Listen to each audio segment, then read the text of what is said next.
안녕하세요. 저는 지난달에 파혼을 하고 이제야 주변이 정돈되어 글을 쓰게 된 30대 후반 여성입니다. 이혼만큼은 아니겠지만 저 나름대로 파혼을 했다는 것에 대한 상실감이 꽤나 큰 상태예요. 글을 쓰게 된 원인도 누구한테 속 편하게 속풀이할 데가 없어서 커뮤니티를 찾다가 라디오를 알게 되었습니다. 저는 이런 불행이 저한테만 일어났다고 생각했거든요. 그런데 수많은 사연들 중 몇 개 골라서 들어봤는데 저 못지않게 파혼으로 아픔을 겪은 분들이 많더라고요. 살짝 위안도 되면서 한편으론 저처럼 봉변당한 분들의 상처가 안쓰럽기도 하더군요. 고충이 있더라도 이런 곳에 사연을 쓰지 않는 사람들도 많을 텐데 그런 분들까지 다 합치면 도대체 부당을 겪는 사람들이 얼마나 많은 걸까요?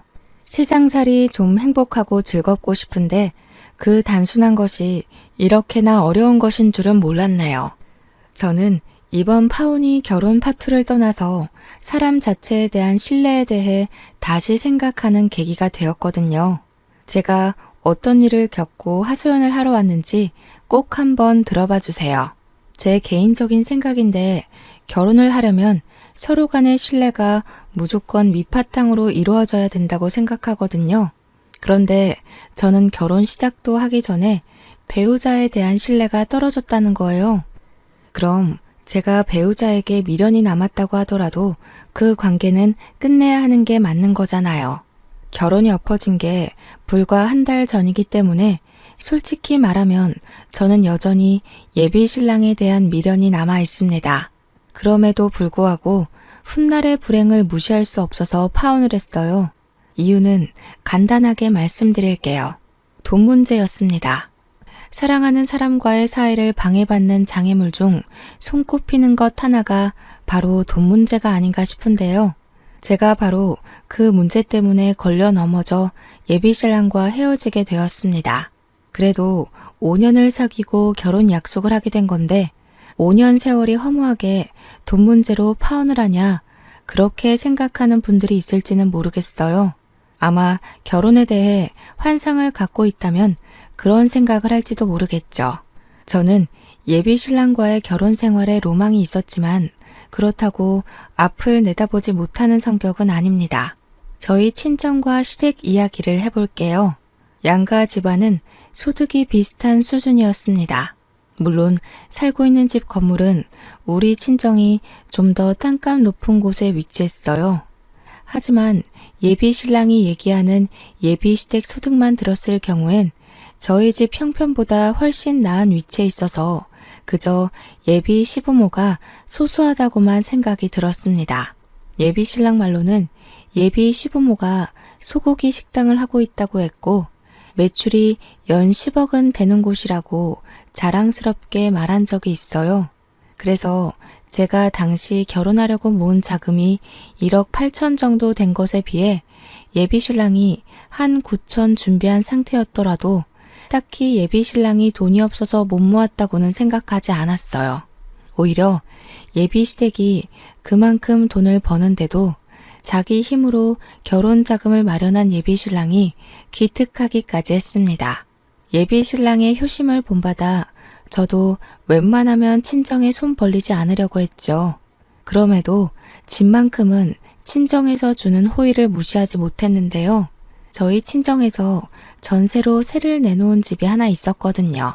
그 집이 건축도 얼마 안 됐고 집값 높은 아파트였어요. 세입자가 곧 만기 계약으로 집을 뺄 예정이었는데 친정 부모가 저희한테 그 집을 주겠다고 하는 겁니다. 저희가 모은 자금으로는 그 아파트 변두리에서도 살 수가 없는 마당인데 부모님이 싸게 주겠다고 하니까 그건 그야말로 좋은 기회인 거잖아요. 당분간만 제가 살고 있는 자취집에서 예비 신랑과 동거하다가 그 세입자가 나가면 그곳으로 이사 들어가면 되겠다고 생각을 했어요. 저는 신이 나서 그 계획을 예비 신랑에게 전달했습니다. 부모님 명의로 되어 있는데 집 나오면 우리가 그 집 살면 될 것 같아. 거기 15억 아파트거든? 부모님이 우리더러 같이 합쳐서 5억만 내면 집 주겠다고 하셨어. 완전 잘 됐지. 그러네. 너무 감사하다. 그런데 우리가 민폐인 건 아니겠지? 그렇게 큰 선물을 덜컥 받아도 되나 싶네. 우리니까 그런 싼 값에 그런 좋은 아파트 넘겨주시려는 거지. 자기야, 이건 완전 청약 당첨된 거나 마찬가지야. 우리 시작부터 너무 좋게 출발한다. 원래는 친정 부모님이 저희한테 아파트를 그냥 넘기겠다고 하셨어요. 하지만 부모님이 그 아파트를 저희한테 내주면 부모님 수중 수익이 줄거든요. 그걸 알고 있다 보니까 그냥 받는 건 마음이 좀 불편하더라고요. 아마 남편도 이 사실을 안다면 당연히 돈을 조금이라도 내고 들어가는 게 맞는다고 생각할 거라 믿었습니다. 이때만 해도 예비 신랑은 친정 부모님에게 고맙다며 예비시댁 가게에서 소고기라도 대접해야겠다고 너스레를 떨었어요. 그리고 저희는 당장 5억이란 돈이 없기 때문에 각자 부모님한테 갚을 생각으로 돈을 빌리기로 했습니다. 양가 부모님 다 2억 5천 정도는 빌려줄 수 있는 능력이 되시는 분들이었거든요. 그래서 당시에 예비 신랑도 예비 시댁에게 말해 2억 5천의 돈을 빌리겠다고 했었어요. 그때 시점에서 며칠 뒤에 15억 아파트 세입자가 빠질 예정이었는데 저희가 당장 목돈을 마련할 수 있는 여건이 안 되잖아요. 이 계획은 서로 부딪히는 의견 없이 수월하게 서로 수용했었습니다. 혼수의 경우는 새 집에 들어가게 되면 새로 구입하기로 했고요. 그렇게 제 자취방에서 동거를 먼저 시작했는데요. 동거를 먼저 하게 된 것도 예비 신랑의 출퇴근 동선 때문이었어요. 예비 시댁에서 출퇴근을 하던 예비 신랑은 거리가 너무 멀어서 늘 피곤해하는 날이 많았어요. 그 때문에 제가 먼저 어차피 우리 결혼할 사이니까 동거를 하면 어떻겠냐고 제안을 했던 겁니다. 처음에는 그 말을 꺼내자마자 후회를 했어요. 너무 해픈 여자처럼 보였을까 봐요. 제가 너무 섣불렀나 싶어 어색하게 눈치를 봤는데 다행히도 예비 신랑이 고마워해 주더라고요. 정말 결혼까지 계획이 착착 진행되는 것 같아서 저는 개인적으로 결혼 준비 과정이 너무 즐거웠습니다.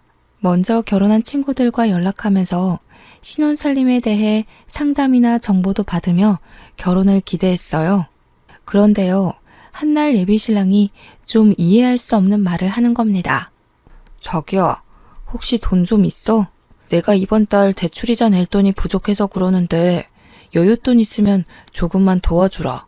이런 부탁할 때가 자기밖에 없네. 대출? 자기 대출 받았었어? 이전에 그런 말 없었잖아. 그리고 월급날 저번 주였는데 그새 돈 다 쓴 거야? 대체 뭘 하다가? 내가 우리 미래 자금 때문에 적금을 넣고 있었는데 대출 받았던 거 금액을 높게 고정했지 뭐야. 대출은 작년에 받았었어. 차 사는데 목돈이 없었거든. 부모님한테는 차마 손 벌릴 수가 없어서 자기한테 이렇게 부탁하는 거야. 예비 신랑은 차 얘기로 둘러댔지만 왜인지 모르게 그게 다가 아닌 느낌이 들었어요. 평소 예비 신랑 모습과 달리 좀 조급한 자세로 비쳤기 때문이었어요. 게다가 저는 당연히 대출 빚이 있는 줄도 몰랐고 돈 빌려달라는 말을 하는 건 더욱 못 받기에 그날 좀 당황했던 기억이 납니다. 물론 이해하기까지도 다소 시간이 걸렸고요. 워낙 당황했던지라 별다른 의심까진 못했던 것 같아요. 그래서 돈을 빌려줬죠. 오죽 급했으면 나한테 말했을까 싶기도 했고 예비 시댁까지 사정을 알리고 싶지 않아 하는 예비 신랑의 자존심도 지켜주고 싶었어요. 제가 흔쾌히 빌려주니까 예비 신랑은 이미 그것만으로도 미안해서 고개를 들지 못했습니다. 미안해. 돈 문제는 사이가 가까울수록 더 조심해야 되는 건데. 걱정 마. 적은 돈도 아니고 이건 내가 꼭 갚을게. 너무 고마워 자기야. 우리 사이에 뭘 그렇게까지 미안해. 어차피 자기 돈이나 내 돈이나 훗날 우리 미래를 위해서 같이 쓸 돈인걸. 도움 필요하면 부담 느끼지 말고 말해줘. 혼자 끙끙 앓는 것보다 난 이런 것까지 다 공유하고 싶어. 그때 저는 정말 진심으로 예비 신랑이 돈 때문에 기죽는 게 싫었습니다. 저도 참 순수한 마음이었죠. 예비 신랑 배경이 돈이 없는 사람도 아닌데 저한테 몇백 빌리는 걸로 고개를 숙이는 것을 보니 그 순간만큼은 저희 사이가 왠지 남처럼 느껴져서 더 흔쾌히 돈을 내준 것도 있어요. 언제든지 도움 필요하면 말하라고 했던 것도 저희가 그만큼 가까운 사이라는 걸 예비 신랑이 알아줬으면 했었죠. 하지만 돈 빌리는 게 처음만 어렵지 두 번, 세 번 갈수록 요구가 쉬워진다는 걸 느꼈는데요. 예비 신랑이 제게 돈을 요구하는 날이 점차 늘어갔습니다. 그때마다 예비 신랑이 저를 찾아와 하는 변명은 가지각색이었어요. 부모님이 미성년자인 줄 모르고 술을 파는 바람에 2달 영업정지를 당해서 매출이 반토막 났다든지 목돈으로 건물을 사는 바람에 당장 권리금 낼 돈이 부족하다든지 엄마가 크게 사고가 났는데 여기저기 건물에 묶인 돈이 많다 보니까 수술비가 없다든지 등등이요. 예비 신랑은 자기를 좋아하는 제 마음을 너무 잘 알고 있어요. 그래서 제가 자신의 요구를 거절하기 난감한 이유들만 쑥쑥 골라 들먹이면서 제 돈을 빌려가는 날이 많아졌습니다. 저는 왠지 모르게 돈을 뺏기는 느낌을 받으면서도 예비 신랑에게 언제든지 도움 청하라고 뱉은 말이 있기 때문에 돈을 계속 빌려줬어요. 그리고 또 예비 신랑을 단연 믿기 때문에 돈 주는 것에 주춤거림이 없었죠. 그러다 보니 제 급여마저 예비 신랑에게 넘어가느라 빈털터리가 되었다는 걸 느꼈는데요. 하필 그날 예비 신랑이 또 돈을 빌려달라고 하더라고요. 자기야, 급한 건 알겠는데 이젠 우리 결혼 자금에 손대야 돼. 나도 빌려주고 싶지만 이번 달은 자기한테 월급까지 토막내서 빌려준 거야. 아, 그렇지. 우리 결혼 자금은 손대면 안 되지. 내가 자기 돈 빨리 갚아줘 줬어야 하는데 미안해. 이번엔 내가 알아서 해볼게. 예비 신랑을 돕고 싶었던 제 마음은 진심입니다. 호구처럼 보일 수 있어요. 저 스스로도 예비 신랑을 너무 좋아했기 때문에 호구가 맞았다고 흔쾌히 인정하고 있거든요. 그러나 저는 결혼 자금까진 건들고 싶지 않았습니다. 그래서 처음으로 예비 신랑의 요구를 거절을 했어요. 그리고 그 뒤로 예비 신랑은 약속했던 대로 제게 조금씩이라도 돈을 갚아나가기 시작했습니다. 며칠 뒤 저희는 드디어 15억 아파트에 있던 세입자가 나가서 이사를 할 수 있게 되었어요. 아직 저희가 식은 올리지 않았지만 이왕 아파트가 나온 거 이사를 들어가 살기로 얘기를 했었잖아요. 그래서 이전에 우리가 계획했던 대로 각자 양가 어른들에게 2억 5천을 빌려 친정 부모님한테 보증금 주자고 예비 신랑한테 말을 했죠. 그런데 어쩐 일인지 예비 신랑 표정이 그다지 이사를 반기지 않는 얼굴인 겁니다. 괜히 눈치가 보여서 답답했던 마음에 왜 그러냐고 먼저 물어봤어요. 그냥 우리 이 자취집에서 살면 안 될까? 여기도 우리 둘이 살기에 불편하지 않고 이미 이곳에 적응이 돼버려서 굳이 다른 곳에 안 가도 될 것 같은데 가면 또 새 집 적응해야 되고 정신없으니까. 그날 예비 신랑의 의견은 좀 당황스러웠습니다. 당시 제가 신혼집에 대해 언급하던 중이었거든요. 그런데 신혼집으로 자취방이라뇨. 제 자취방은 저 혼자 살려고 구했던 집이기 때문에 겨우 10평인데다가 자가가 아니라서 신혼부부가 오래 살기엔 부적합한 곳이었어요. 저희 여건이 이렇게까지 어려운 게 아닌데 왜 10평짜리 남의 집에서 신혼살림을 해야 하나요? 15억 아파트를 5억에 살 수 있는 찬스가 왔잖아요. 그걸 왜 그냥 버리려고 하는 건지 이해가 안 되었어요. 당시 저는 예비 신랑의 뜬금없는 고백 때문에 뒤통수를 맞은 것처럼 머리가 얼얼했습니다. 예비 신랑의 의중을 몰라서 뭐라고 설득을 해야 될지도 몰라 머릿속이 새하했어요. 갑자기 왜 그러는 건데? 우리 지난번에 15억 아파트 가기로 약속했잖아. 여기서는 아이 낳아서 키울 수도 없고 남의 집이라서 물건을 함부로 할 수도 없어. 이렇게 좁은 데서 어떻게 몇 년을 더 살겠어. 도대체 왜 그러는 건데? 이유가 있을 거 아니야. 사실은 부모님한테 돈 빌려달라고 아직 말을 못했어. 솔직히 앞으로도 못할 것 같아. 계속 부모님한테 불효하는 기분이 드는 거 있지. 내가 결혼 자금도 혼자 마련했듯이 독립까지 다 알아서 해내고 싶은데 우리 부모님 요즘 경기 안 좋아서 매출이 예전 같지 않거든.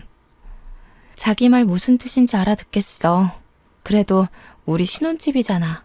어머님, 아버님도 자기 신혼집 때문이라면 흔쾌히 돈 빌려주실 거야. 가게가 적자라도 2억 5천은 있을 거잖아. 수십 년 동안 매출 10억대였다면서 어머님, 아버님이 자기 장가갈 때 미천 대준다고 몰래 모아놨을지 어떻게 알아. 우리 집 사정은 내가 잘 알잖아. 적자 난 게 생각보다 많이 커서 모아둔 돈도 거의 다 날렸어. 여기서 내가 말하는 건 돈이 많고 적고를 따지는 게 아니야. 그냥 부모님한테 부탁해야 하는 내 마음이 불편해서 그래.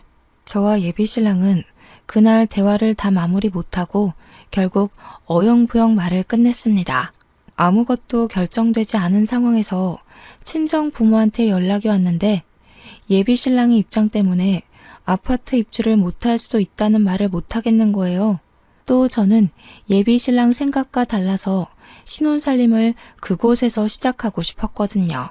부모님께 어떤 대답도 솔직하게 전하기가 좀 그래서 일단은 직장 시기가 바빠 한 달만 이사를 미루기로 했다고만 했습니다.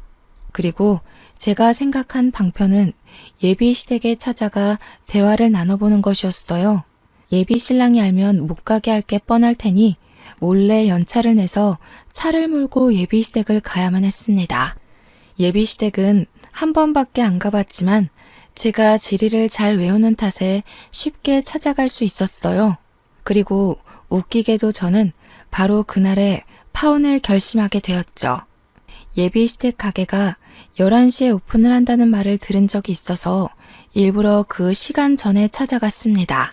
제가 연락도 없이 찾아갔더니 예비 시댁이 깜짝 놀라다가도 저를 반겨주더라고요.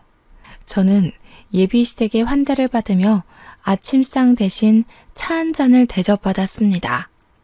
이 먼 길을 어쩐 일로 왔을까? 연락도 없이 와서 놀랐네. 그런데 혼자 온 거니? 우리 아들은 같이 안 왔고? 네, 어머님.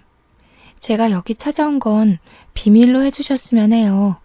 그이가 마음이 여리잖아요. 어머님, 아버님께 꼭 해야 하는 말을 못하는 것 같아서 제가 대신 전하려고 찾아왔어요. 연락도 없이 온 건 정말 죄송해요. 아니다, 아니야. 우리 사이에 죄송할 게 뭐가 있니? 이제 가족이 될 사이인데 아무 때나 방문하면 어때서? 그래, 편하게 말해봐. 뭔데 그러니? 다름이 아니라 저희 친정에서 해주기로 한 신혼집 이야기인데요.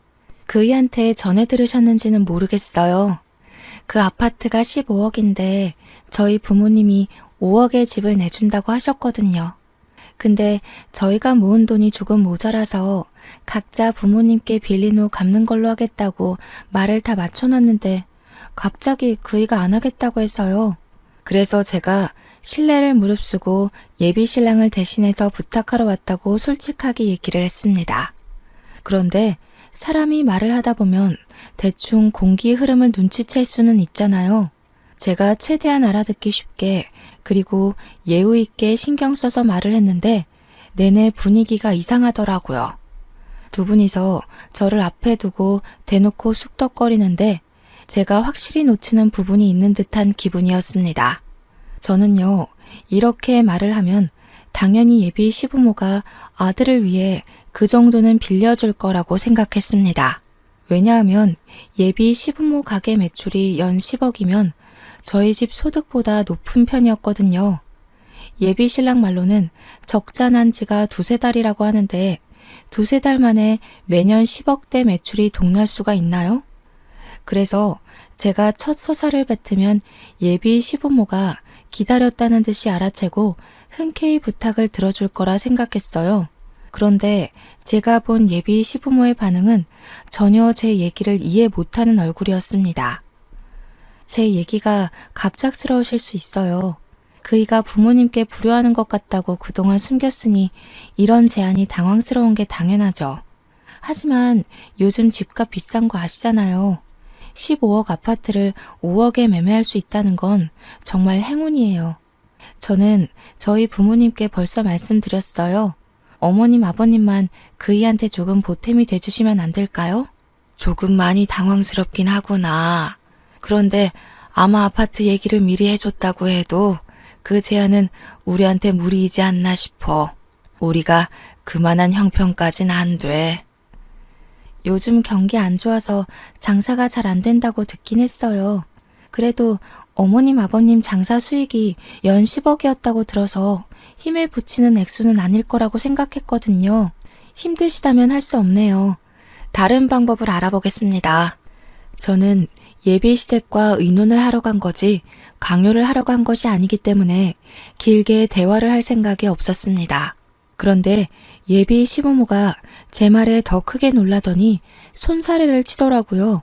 처음엔 제가 알아서 해결해 보겠다는 것을 저지하는 줄 알았습니다. 근데 듣다 보니까 그게 아니라 연 10억이라는 것에 놀라서 손을 내젓는 거더라고요. 이게 다 무슨 소리니? 연매출 10억? 장사는 또 뭐고 듣도 보도 못한 소리다. 우리 아들이 그러더니? 그럴 리가 없을 텐데. 우리는 그런 집안이 아니야. 그러니까 예비 시모가 주절주절 설명하는 걸 간략하게 정의하자면 예비 시부가 과거에 사업을 2개 정도 했었는데 그 사업이 어려워지면서 억대 빚이 있는 상황이라고 했습니다. 예비 시모가 이왕 이렇게 된 거 저랑 예비 신랑이 결혼할 사이니까 자기네 집 사정을 다 얘기해 주겠다면서 하는 말이 제가 예비 신랑한테 들었던 예비시댁 형편과는 전혀 딴판이었어요.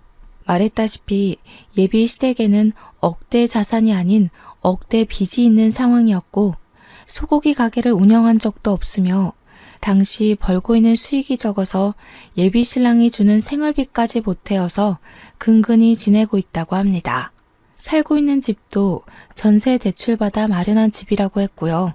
그래서 우리가 늘 아들 걱정 때문에 마음이 안 좋았어. 부모가 돼가지고 자식한테 남겨줄 게 빚밖에 없으니 하루도 발 뻗고 자지를 못했다. 그게 너무 미안했는데 너처럼 상냥하고 배경 좋은 며느리가 들어와 준다길래 얼마나 고맙게 생각했는지 몰라. 그러니까 말이야. 우리가 말년에 복이 있을 사주였나 봐. 며느리 하나 잘 들어와서 며느리 덕도 보고 팔자 피게 생겼으니 복권이나 다름이 없지. 아직 혼인신고도 안 했는데 우리 빚 갚는데 보탬이 되어주니 너무 고맙다 아가. 예비 시부모가 밝혀주는 형편에 넋을 놓고 할 말도 없었습니다.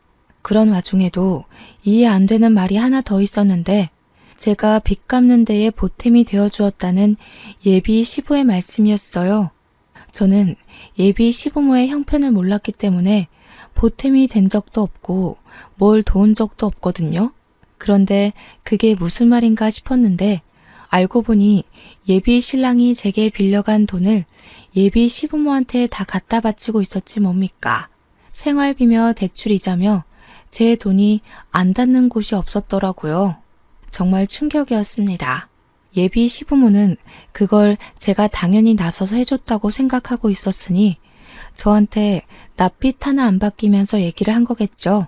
저는 여차저차 예비 시부모한테 인사를 올리고 도망치듯 급하게 나섰습니다. 예비 신랑한테는 알리지 말아달라고 한 번 더 부탁을 하고서 말이죠. 당시 귀가 낄 내내 제 머릿속은 어지러웠습니다. 어디서부터 잘못되었고 어디서부터 이 문제가 시작된 건지 도무지 모르겠더라고요. 수많은 물음표 중에서 저를 가장 혼란스럽게 했던 건 예비 신랑이 예비 시댁 형편을 숨긴 것도 아니었고 예비 시댁에 억대 빚이 있다는 것도 아니었어요. 예비 신랑이 저를 속이고 돈을 갈취했다는 사실이 제겐 가장 큰 충격이었습니다. 차라리 모든 걸 솔직하게 말하고 돈을 빌려달라고 했다면 배신감이 이보다 덜하지 않았을까요? 저는 예비 신랑을 사랑했기 때문에 믿었기 때문에 모든 걸 내어줄 준비가 되어 있던 사람이었어요. 그런데 예비 신랑은 어느 순간부터 저를 돈 나오는 구멍으로 봤다는 거잖아요. 그렇지 않고서야 얼굴에 철판 깔고 갖가지 이유를 지어내며 돈을 빌려가진 않았겠죠. 그러니까 예비 신랑한테 저는 그저 돈 잘 주는 호구였던 것 같습니다. 예비 시댁에서 제 자취집으로 당도하기까지는 1시간 30분 정도가 걸렸습니다. 그 짧은 시간이 소요되고 집에 도착을 했을 땐 예비 신랑을 향한 제 마음이 꽤나 식어버린 상태였어요. 저는 예비 신랑이 퇴근할 때까지 집에서 묵묵히 기다렸습니다. 처음엔 당혹했고 나중엔 부정을 했는데 집에서 사태를 정리하는 내내 남은 감정은 분노뿐이었습니다. 예비 신랑이 제게 했던 말, 그게 전부 거짓이었다는 것도 화가 났지만 그걸 떠나서 저를 무려 5년을 속인 거 아닙니까? 그것 자체만으로 저는 예비 신랑에게 신뢰를 다 잃었고요. 예비 시댁에 돈을 갖다 바친 걸로 모자라 개인적으로 꿀꺽한 돈도 있다고 하니까 속에서 천불까지 나더라고요. 저는 예비 신랑을 기다리는 동안 속에 받치는 분통이 갑갑해서 결국 베란다 창문까지 열어야 했습니다. 당시 날씨가 꽤 쌀쌀했거든요. 그런데도 제가 얼마나 열이 받았으면 그 찬기운마저도 살이 아린지 모르겠더군요. 그렇게 한참 동안 베란다 앞에서 머리를 식히며 지난 5년의 기간을 되내고 있었습니다. 그런데 예비 신랑이 퇴근 시간이 다 되었는데도 기가가 늦어지는 겁니다. 시간을 확인하려고 거실로 들어가려던 차에 베란다 밖에서 익숙한 목소리가 들려왔습니다. 건물도 가지고 있으면서 15억 아파트 줄 거면 그냥 공짜로 내줘야 되는 거 아니냐? 자식이 결혼한다는데 5억을 꼭 받으시겠단다. 심지어 여자친구는 자기 부모님한테 손 벌리기 싫다고 5억을 흔쾌히 해가겠다고 했대. 나 같으면 돈 좀 있는 부모님 덕 실컷 볼 텐데. 진짜 있는 애들이 더 유난이더라니까. 순간 제가 잘못 들은 줄 알았습니다. 하지만 제 귀가 5년 연인의 목소리를 모를 리 없었고 저의 육감이 그 목소리가 예비 신랑의 것이 맞는다고 가리키고 있었어요. 그 뒤로도 예비 신랑은 통화를 길게 이어갔는데요. 제가 알던 사람이라고는 볼 수 없는 어마어마한 사치꾼이더라고요. 예비 신랑 입에서는 말 나오는 족족, 재산 얘기, 돈 얘기 등등 제 친정 재력에 대한 욕심밖에 없었습니다. 예비 시부모한테 손 벌리기 싫어서 자취집에 신혼 차려도 좋다던 사람 어디 갔는지 모르겠더군요. 예비 신랑도 15억 아파트에 갈망을 갖고 있었는데 들어보니 그 욕심이 저보다 훨씬 강하더라고요. 5억 마련할 돈이 없으니 그저 그 집을 공짜로 받고 싶어서 여태 연기를 한 거였어요. 그렇게 효자인 척 소소한 것에 만족하는 척을 하면 끝내 제가 친정 부모님한테 말해서 자기 몫의 5억까지 빌려줄 거라 생각했나 봅니다. 그날만을 기다리고 있다는 뻔뻔한 소리까지 하는데 얼마나 기가 차던지. 예비 신랑이 쥐뿔도 없는 걸 알아버려서 그런지 통화 내용뿐만 아니라 5년 동안의 예비 신랑 이미지가 전부 거지 근성으로 보이기까지 했습니다. 저는 그 이후 더 이상 예비 신랑 통화를 엿듣지 않았어요. 그것만으로도 충분히 예비 신랑의 실체를 알았고 제가 앞으로 행동을 어떻게 취해야 하는지도 알 수 있었거든요. 예비 신랑이 바로 1층 화단 앞에 서 있었는데 저는 그걸 그냥 두지 못하고 냉장고에 있는 콜라를 가져와서 부어버렸습니다. 통화를 하다 말고 소리를 지르며 콜라 사례를 처맞던 예비 신랑이 뒤늦게 올려다봤을 때 저는 들고 있던 페트병을 던졌고 예비 신랑은 제 얼굴을 확인 못하고서 면상을 전통으로 맞았습니다. 얼마 뒤 예비 신랑이 쫄딱 젖은 채로 열을 내면서 집에 들어왔더라고요. 콜라 단내를 풀풀 풍기면서 잔뜩 짜증이 난 얼굴이었는데 저더러 이 원룸 건물에 미친놈 산다면서 자기가 당장 경찰을 불렀다고 했습니다. 경찰을 불렀다라. 제 입장에선 오히려 잘 됐다 싶었어요. 저는 그대로 주머니에 있는 폰으로 몰래 녹음 기능을 켰습니다. 자기, 나한테 갚아야 될 돈 있지? 내 통장의 기록이 다 기재되어 있어서 얼마 빌려간 건지 모르겠으면 내역 뽑아줄 수도 있어. 근데 그거 정말 갚을 거야? 당연하지. 갚을 거라고 했잖아. 우리가 아무리 가까운 사이지만 어떤 관계는 돈 문제는 확실히 해야 돼. 신뢰의 가장 기본되는 부분 아니겠어? 그래, 돈 문제가 신뢰의 대표적인 예시이긴 하지. 갚는다는 약속해줘서 고맙네. 갚을 의사가 있다는 걸 표현만 했다면 차용증 없어도 법적으로 보호받을 수 있다더라. 이제 짐 싸서 나가줘. 제 말을 단번에 이해 못하던 예비신랑은 안 그래도 콜라 때문에 짜증이 나는데 제가 다짜고짜 나가라고 하니까 더 언짢은 얼굴을 만들어냈어요. 그러면서도 여느 때처럼 제 기분을 먼저 생각해주는 착한 남자친구 역할을 하려고 억지로 입꼬리를 올리더라고요. 애써 고운 목소리로 무슨 말 하는 거냐고 제 말을 부정하는데 예비신랑 처지가 딱 물에 빠진 생쥐꼴이라서 우습더군요. 어머님 아버님한테 우리 신혼집 보증금 좀 빌려달라고 부탁했었어. 그런데 2억 5천을 마련할 형편이 안 된다고 하더라. 왜 나한테 거짓말했어? 자기 집안이 소고기 식당 하는 억대 자산가라고? 장난해? 자산이 아니라 억대 빚이던데 대체 이게 어떻게 된 건지 설명 좀 해볼래? 우리 집 갔다 왔었어? 왜 말도 안 하고 멋대로 찾아가? 아무리 가까운 사이라지만 우리 아직 결혼하지도 않았잖아. 이렇게 말도 없이 찾아가는 건 습격 아니야? 무례한 행동이라고. 무례? 자기가 나한테 말도 안 하고 속여온 5년에 비하면 그건 아무것도 아니지 않아?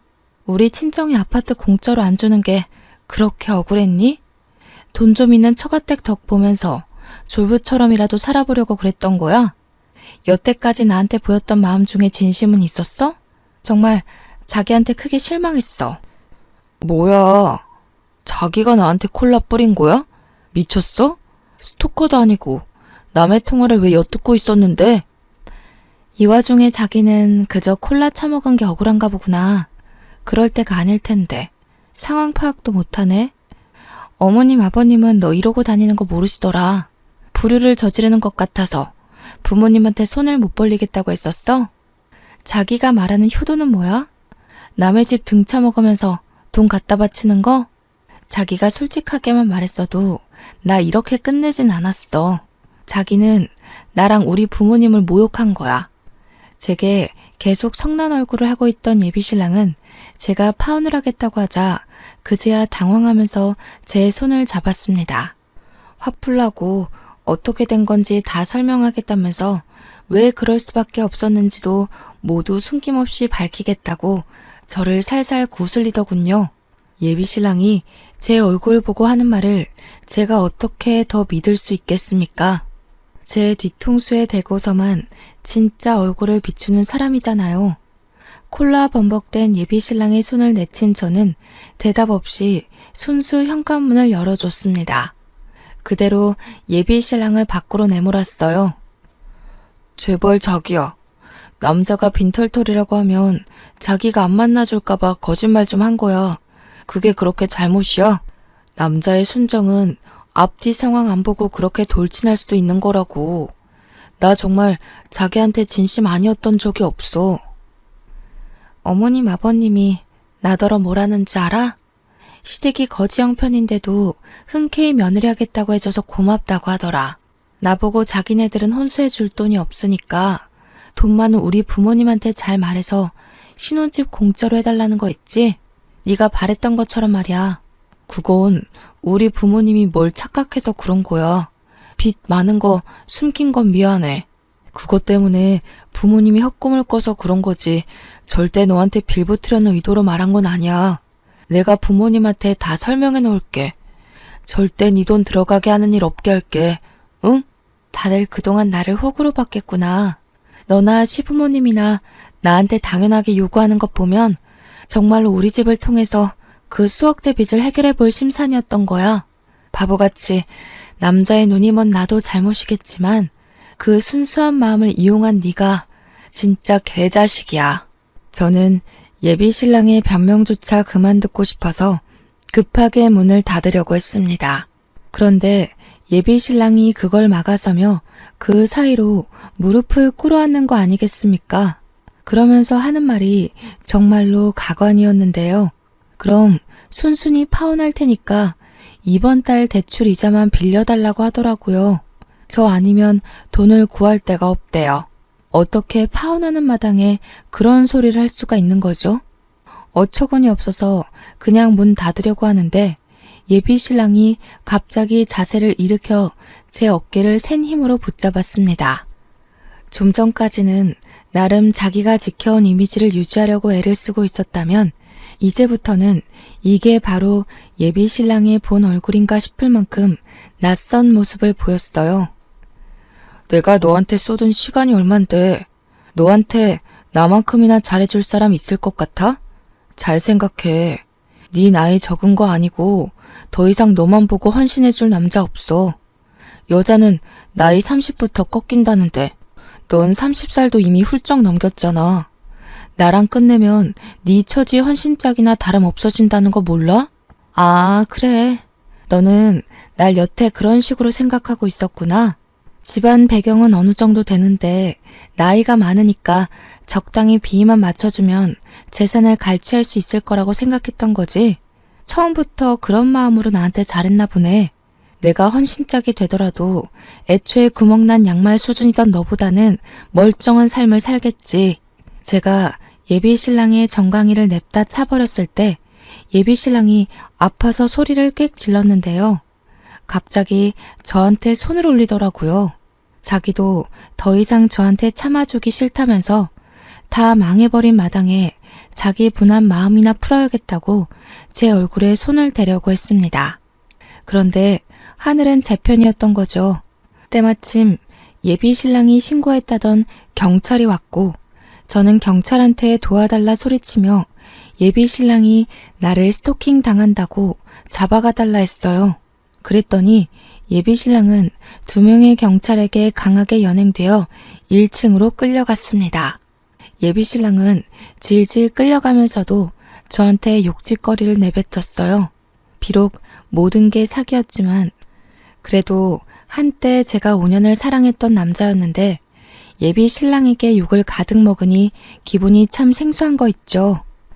그러고 보니 5년을 연애하면서 예비 시부모 가게에 딱 한 번 가봤는데 그것도 남의 식당이었네요. 파혼을 하고 난 뒤에 한 번 그 가게를 찾아간 적이 있었는데요. 멀찍이서 지켜보니까 시부모가 그 소고기 가게에서 일을 하곤 있었지만 식당 사장님은 따로 있었고 2분은 그냥 직원으로 일하고 있더라고요. 그걸 저는 시부모님 가게라고 거하게 착각한 거였어요. 어쩜 제가 의심을 한 번 안 했었는지 모르겠네요. 하긴 어느 누가 매사에 탐정 모드로 의심하면서 살겠습니까? 제가 예비 신랑에게 너무 큰 마음을 주었고 많이 의지했던 탓을 해야겠죠. 이제와 돌이켜 생각해보니 예비 신랑 행동에는 참 수상한 것들 투성이었어요. 특히 예비 시부모랑 저를 잘 못 만나게 했거든요. 예비 신랑은 항상 예비 시부모가 바쁘다는 이유로 자기 부모님한테 방해되고 싶지 않다면서 딱 한 번 데려가 준 게 다였습니다. 그때도 이상함을 감지했어야 하는 건데 후회스럽네요. 제가 봐도 제 눈치가 많이 둔했던 것 같아요. 어쨌든 저는 단 하루 만에 파혼을 고민했고 결정지었습니다. 억대 빚이 있는 집안 때문에 저희 친정에까지 피해를 줄 수 없으니 파혼이 맞겠죠. 예비 신랑은 경찰에 끌려간 이후로 제게 찾아오질 않았어요. 진득하게 들러붙을 줄 알았는데 무슨 생각인지 발길을 완전히 끊어버렸더라고요. 아마 갚아야 될 돈 때문에 어떻게든 머리 굴려 금액을 깎으려고 계획 중일지도 모르겠어요. 저는 무조건 법의 힘을 빌릴 생각입니다. 변호사 선임할 여건이 안 되는 것도 아니고 제게 불리한 조건은 아무것도 없기 때문에 두렵지 않거든요. 아니나 다를까 한 2주 지났나? 예비 신랑이 제 주변을 어슬렁거리기 시작했는데요. 연민작전을 펼치기로 했나 봐요. 자기 부모님까지 팔아가면서 저한테 동정을 끌어내려고 애쓰더라고요. 자기 부모가 나를 보고 싶어 한다. 건강이 안 좋다. 마지막 가는 길 소원이 나랑 결혼하는 거다. 별소리를 다 하면서 제 퇴근길을 계속 막은 적이 있습니다. 이미 파혼한 지 2주나 지났는데 제발 저더러 파혼을 물러달라고 앞으로 더 잘할 거고 돈 빌려달라는 소리 안 하겠다면서 절대 저한테 피해 안 주겠다고 하는데 이거 제가 믿을 수 있겠습니까? 무려 5년을 속인 사람이 하루아침에 반짝하고 변하겠냐고요. 예비 신랑의 집착은 제가 일 쉬는 날까지도 이어졌는데 집 앞에 찾아와서 같은 말로 계속 사정을 하는 겁니다. 할 수 없이 저는 또 경찰에 신고를 해야 했습니다. 제가 자취집 계약 기간이 남아서 당장 이사를 나갈 수가 없는데 자꾸 이렇게 찾아오도록 내버려 두면 나중에 무슨 해코지를 할지 모르잖아요. 도무지 예비 신랑의 근성이 꺾일 생각을 안 차 저는 복도에 CCTV를 달아서 예비 신랑 행동을 모조리 녹화했습니다.